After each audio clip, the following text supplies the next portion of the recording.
Welcome to another episode of Global Developer rushing content and character just to catch up to JP because we have that incoming merging coming up. Not that I'm complaining though, because I really like to be merged with JP players. Who doesn't like to have more player base in the game anyway, right? But anyway, let's just move into today's video. The idea is to rank every single FR in the upcoming stream, including those mystery, so-called mystery characters that we don't know of. Or do we? Actually, I know them. I'm gonna speculate them to be Enna, Noel, Strago, and Locke. So yeah, I'm gonna put them in this list as well. So stay tuned.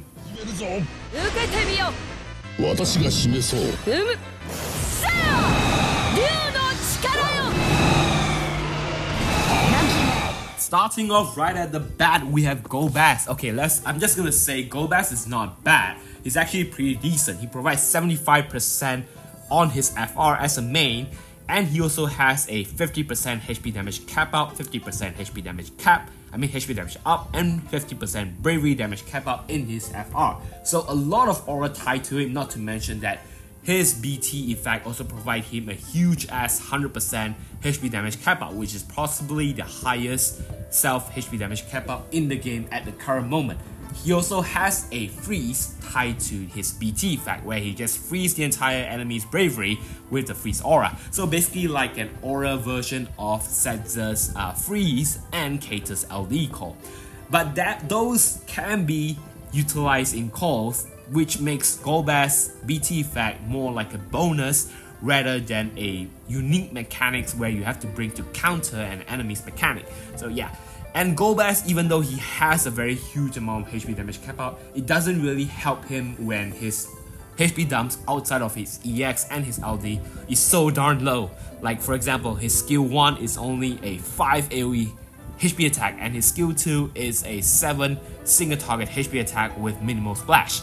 So that is just kind of sad when you're running Golbas, especially when you enter into his BT phase where you can only use his LD, his EX for one turn, and then you have to rely on RNG to pray for that so you can just keep using his EX because his skill 1 and skill 2 absolutely sucks. But anyway, moving on from Golbas, let's go.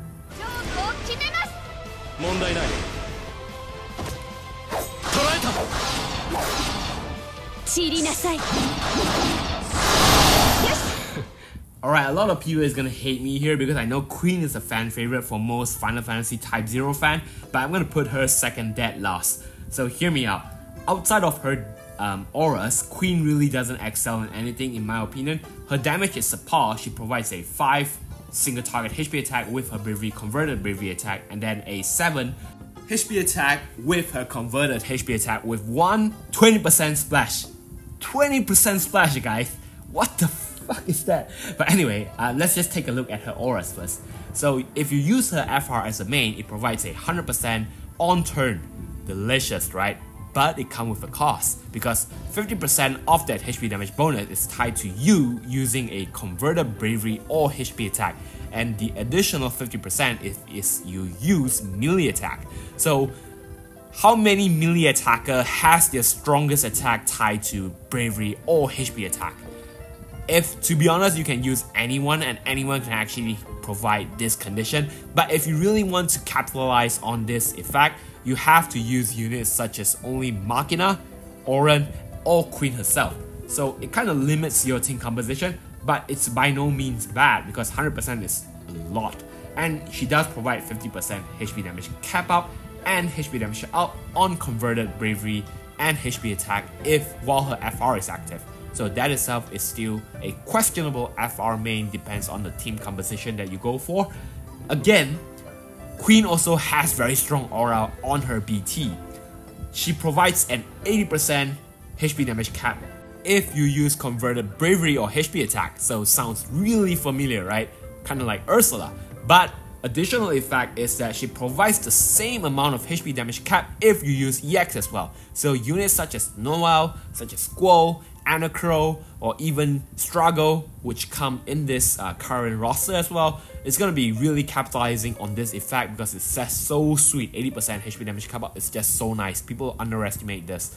But yeah, regardless of how underestimated or underrated she may be, I'm still gonna put her at the second last. She does provide immortal to herself while her BT effect is active because she's gonna stay in that EX stance, and she does provide a party-wide last stand. So that's decent, I guess. But also, you have to understand if you're gonna have her stay in her EX stand, meaning she isn't access to the supportive heal that she can do with her LD. So this kind of limits her on the burst healing, which makes her way less reliable as a healer. She wasn't really reliable before because it's only tied to her LD. Now it's gonna make her way less reliable. So yeah, if you're running her in a stage where enemy just spam all those HP attack on you and you're gonna give enemy turns, be careful. Probably bring another healer just to protect you from the condition. But yeah.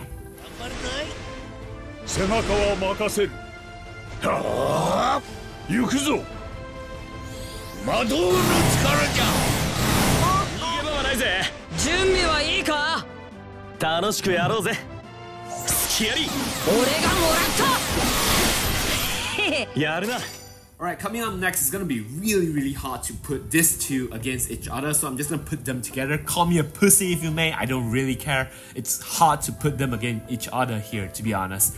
Locke and Struggle. Both are really good at what they're doing. Locke is more of an all-rounder and Struggle is more like pure DPS in this era. So let's take a look at Struggle first. So Struggle does have a very nice FR which provides 50% HP damage cap up to your entire party, but there's a selfish condition tied to it where it provides 60% to parties on turn and 80% to Struggle himself. Not that it's a huge issue because with Echo you're still gonna get 999% anyway, and with later down the line there's an FR Echo retain, FR HP damage bonus retain, so with that in mind this may not be a huge issue, but it's still less desirable to click this as a FR main as compared when you have units like Locke, for example, which provide 80% HP damage bonus as an FR main while having the 50% HP damage kappa as well. So yeah, putting it as a questionable FR main here. So Struggle provide just one thing to the entire party, which is damage, and it provides a huge AoE HP attack. Remember what Struggle kit previously does? He doesn't actually get a lot of rework in his base kit because previously what Struggle has is that he'll spam his skill twice while the Soul of the Master buff is active. But right now with his BT effect, it actually improved it to thrice, so he'll spam 3 times of all his skill, making it him dealing 9 to 12 AoE HP attack depending on which button you click. Of course, Struggle is not the best when it comes to entering the BT phase unless you're relying a lot of RNG, but his skill 1 and skill 2 is still not too bad. Unlike Golbas where he struggled a little bit there, Struggle doesn't have that issue. Personally, I think Struggle has a little bit issue on the self HP damage cap up department because his BT doesn't provide him that, so he's just a generic 30% party-wide HP damage cap up, and he's a staff unit weapon, but I didn't really put staff as a con because there's still a lot of units with staff. It depends on whether or not you're just going for it. But as compared to the popular type like sword, great sword, unique weapon, staff just falls short a little bit in the desirable department. And of course, like I said, he has that selfish FR HP damage condition, which is not really the best, but I mean, you can do worse. So yeah. Moving on from Struggle is gonna be Locke. Okay, so like I said, I'm gonna put both of them together, so I'm just gonna explain them both together right away. So Locke provides an 80% HP damage bonus while his FR main is active. He also provides a 50% HP damage cap up and 50% HP damage up with his FR as a main. Also, one of Locke's biggest condition is tied to having a stack buff, which is 60%. So that itself is really easy to fulfill. So it's not a huge issue running Locke even if you're not running melee attack. Okay, so taking a look at his upgraded BT effect, it only upgrades in the department where Locke now has 80% self HP damage cap out with his BT effect active, but all those previous buff that he has before tied to this BT fact is also really good. He ignores defense, he heals the entire party to 50% if you go lower and it's not KO. So if you run him with units that has last stand, like for example Queen, which provide party-wide last stand, your party will have like a botch-like undead effect, which is really good, really protective. He can heal the entire party with his skill too. And he has a very huge ass single target HP attack, which deals 15 single target HP attack on his HP attack button. But it's a instant turn, which is really sad, to be honest. I still think it's not a very good idea to make it instant turn for a Locke, because this skill is not always permanently there. So when Locke uses his BT phase, for example, to have this skill usage, you have to use his LD, his FR, and then rely on RNG for his EX and his skill 1. You might get the weaker version, which is totally weak and totally fucked up your BT phase, but other than that, Locke is still doing really good supportive all-rounder. The part where he's not permanently accessed to that strong ass HP attack is where he falls short as compared to Struggle in the DPS department. Otherwise, Locke is just gonna be way higher than Struggle in this case. And he's using a dagger unit weapon. If you're using dagger unit weapon for Penelo, yeah, good for you. It's just not much desirable outside of if you have Reno in your party, then yeah, but otherwise, it's just not the best unique weapon here.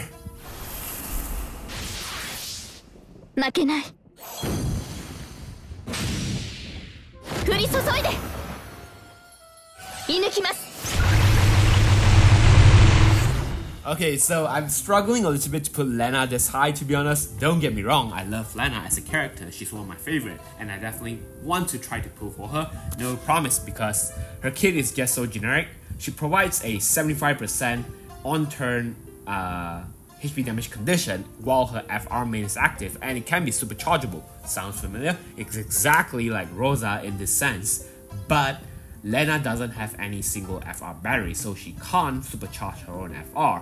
And as a support character, if you don't have FR battery, it kind of limits your choice when you pick her up as a character, because you're gonna think you want to choose Lenna or you want to choose Rosa, and then Rosa is just gonna one-up Lenna in terms of the supportive department, because they just do so much similar things together otherwise. For example, both of them overheal the entire party, both of them has follow-up. Lenna does provide stronger damage because her LD and her HP attack scale with the party's HP. When you overheal, she deals more damage, and the follow-up from Lenna actually scale with HP damage cap up. So that itself makes her dealing a lot more damage than Rosa, but Rosa still have that FR battery, which one-up Lenna in that sense. So if you want me to rank them, I would definitely try to put Rosa a little bit higher, because as a supportive unit, I would think Rosa would be better in her supporting capability. But if you desire a little bit more damage from your supportive unit, then Lenna will be the way to go, although she's tied to a bow unique weapon, so unless you're a Sarah main, let's be honest, you're not gonna have a bow unique weapon anyway.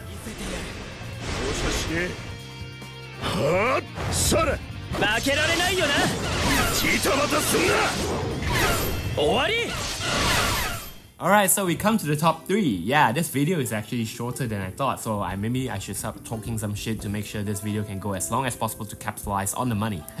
I'm just joking, guys. Anyway, coming to the top 3, I'm putting Noel right here. He's not bad, he's actually really awesome. I'm just gonna put that in mind. It's just among the top 3 here, I'm gonna put him the least desirable. Okay, what Noel does, let's just take a look at his FR main. It's really simple, it provides 80% on turn, that's it.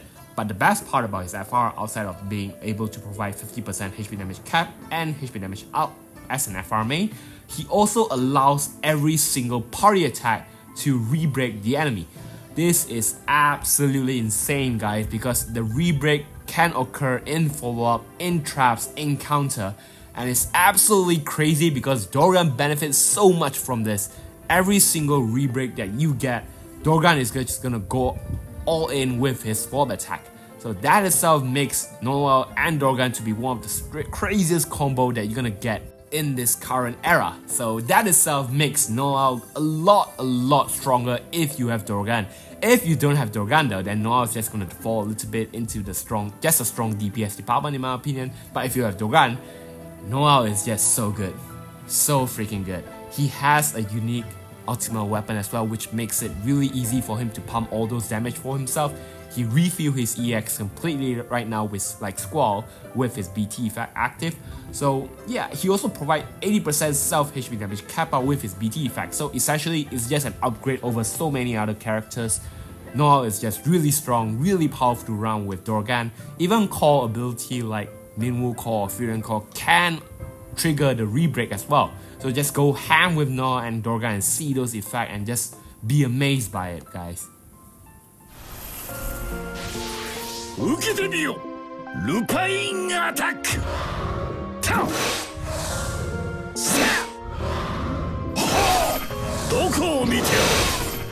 Alright, so jumping into the top 2, I'm gonna put Kelger right here. Probably gonna surprise you because I think most people will expect Kelger to be the first in the list, but hear me out.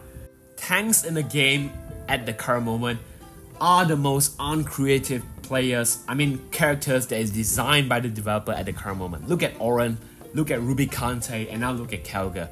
Even Ruby Kante right now, it's been weeks or months since his release and is still really strong, really relevant in this current era.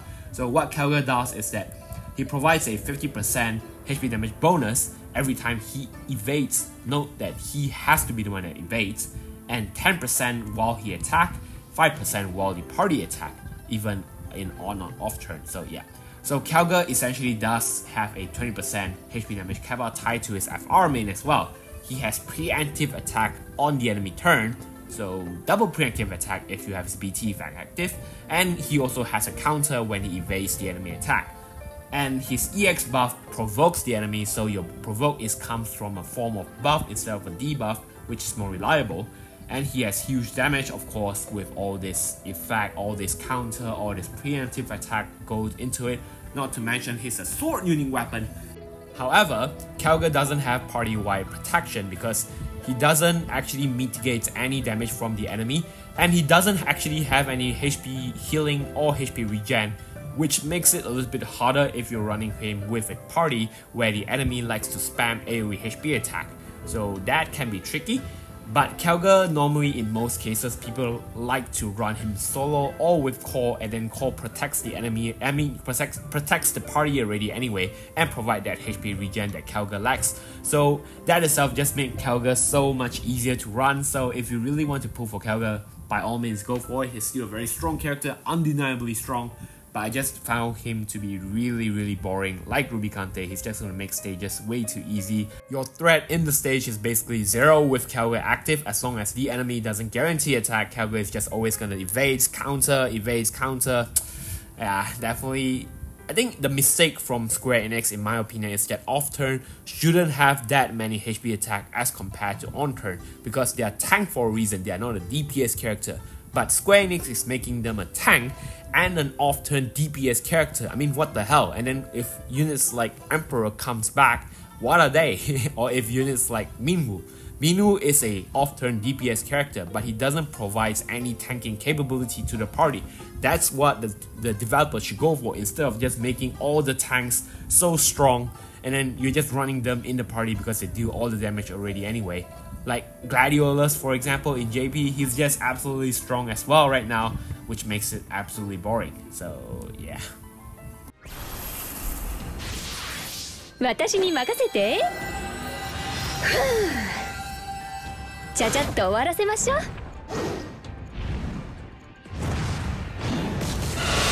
うわけないのよね。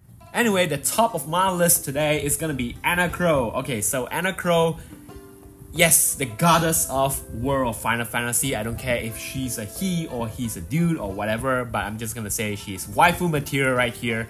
So I'm gonna be a little bit biased, I don't care, but yeah.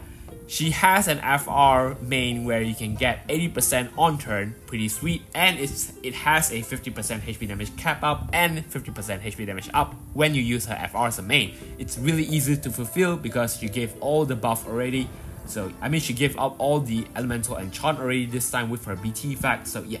And she has a very powerful strong BT effect. So what it does is that it actually rounds up all the last 5 digits up to the next highest attack. So by doing so, basically Enna Kros hate math. So she's just boosting all your damage into the next ground up, and that itself tied to HP damage bonus condition is gonna just you're gonna just watch a huge amount of damage deal to the enemy while her BT effect is active.